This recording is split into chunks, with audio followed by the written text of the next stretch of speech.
everybody. Today I wanted to provide an update about the account summary plugin. So there's been a lot of changes made recently to the plugin, and there's never been a video formally going over all the features.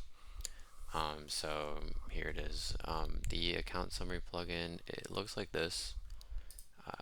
Recently Quantower has released this account overview, which kind of looks like this. But yeah, it's kind of bare bones, and a lot of this is really just aggregating all the information from the account info, which is here. And yeah, so what the account summary does is it provides a little bit more flexibility, especially for people using a lot of prop firm accounts, and more recently I've implemented a lot of risk management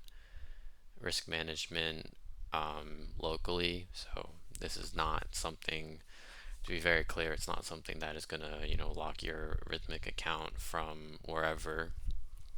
This is just a local solution within Quantower.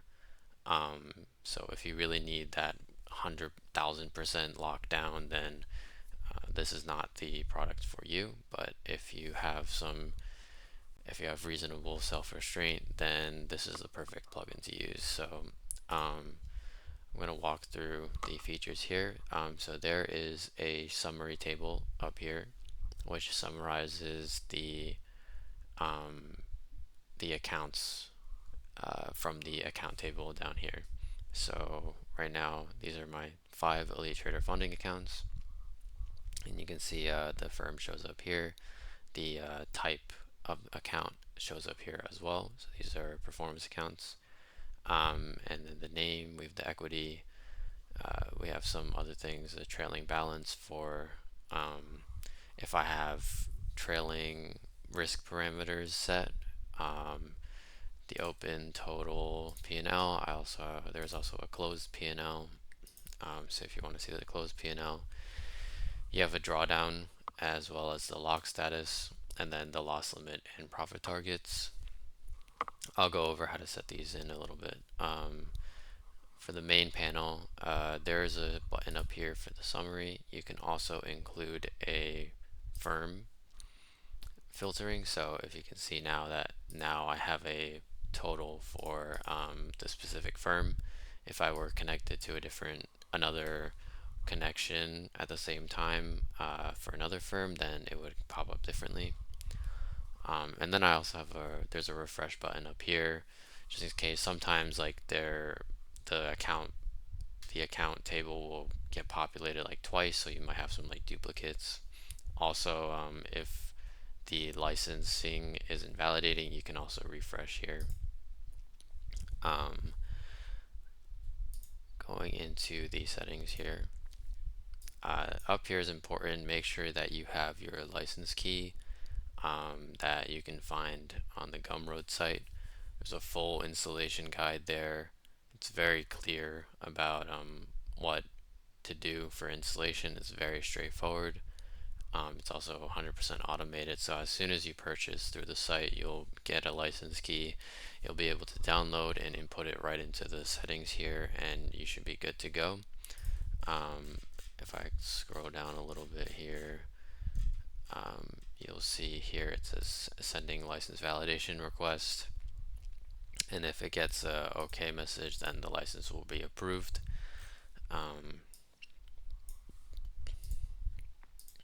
I can actually just do that right here. So you'll see right when I start it up, it's going to be blank.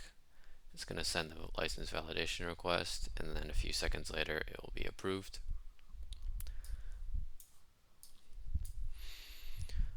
Some basic settings for the summary tables.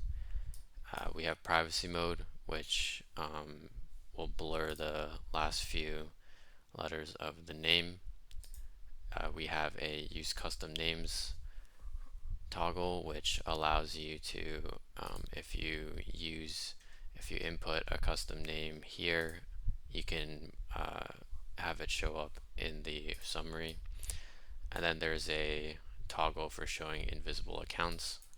If there's ever a scenario where you don't want this account on the summary, the plugin, you just remove it and you see it disappears here. But if I show invisible accounts, it'll show up with these curly braces, and then I can right click and add it back.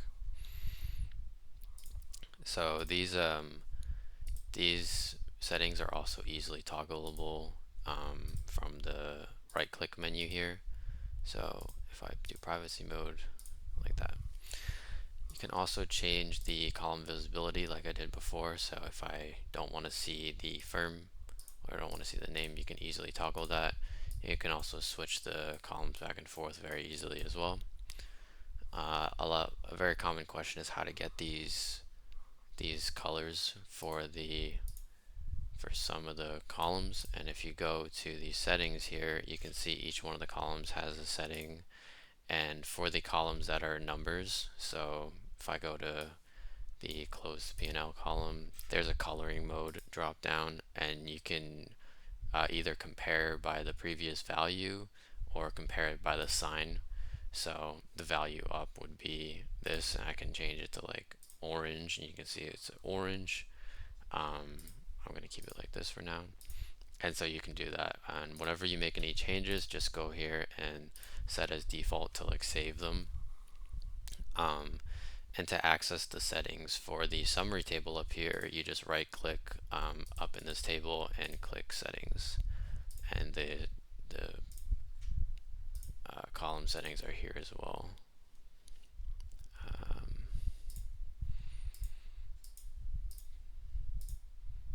Yeah, so like that. And make sure to save as default to lock in those changes. Other than that, there's a little slider here that you can adjust the summary table. And then there are some other options in the right click menu, as you may have seen before. You can lock your account for a certain amount of time, 1 hours, 2 hours, 4 hours, all day, which is until 5 p.m. EST, and then all week, which is until 5 p.m. EST on Friday for that week. If I go ahead and lock my account here for an hour, you can see that it's now locked for 59 minutes and 59 seconds. And if I go over here and scroll down a little bit to my leader account, you can see the lock trading is true. When I try to click false, it gets locked immediately back. So you can see here in the event log, it says enforced lock on account, user unlocked before duration expired. So this is the enforcement mechanism for locks, and for whatever duration these locks will be enforced. You can also just lock the account manually, and then you'll be able to unlock it. But once you have a duration and you have to confirm before you lock it, it's going to be locked for the rest of that duration. There's also a additional info section here. So if you go to additional info, you can see here that there are a lot more parameters. This risk parameters lock locks the risk parameters. So the risk parameters are this daily profit target, daily loss limit, this trail and maximum balance by, all these. If I put in a value for my daily loss limit or daily profit target, click yes. Well, first, my $600 is greater than the $100 profit target, so it immediately locks me for the rest of the day. But if I go here and lock until next session, you can see that all of these values are no longer editable. You can also change the visibility here, which is just the removing and adding. And you can also override the firm if it's not correct. So if I wanted to call this ETF, um, you can see here that it's now called ETF, and maybe this is like an eval account, then this will show up as an eval. Um, Other than that, the trail maximum balance has been a recent addition. There have been users that are requesting a feature that will lock you out, but trail your open P&L as well, or closed P&L. So this value, if I input 500 here, you can see that this pops up here that my current balance is 56 224. Then the trailing balance is $500 less than that.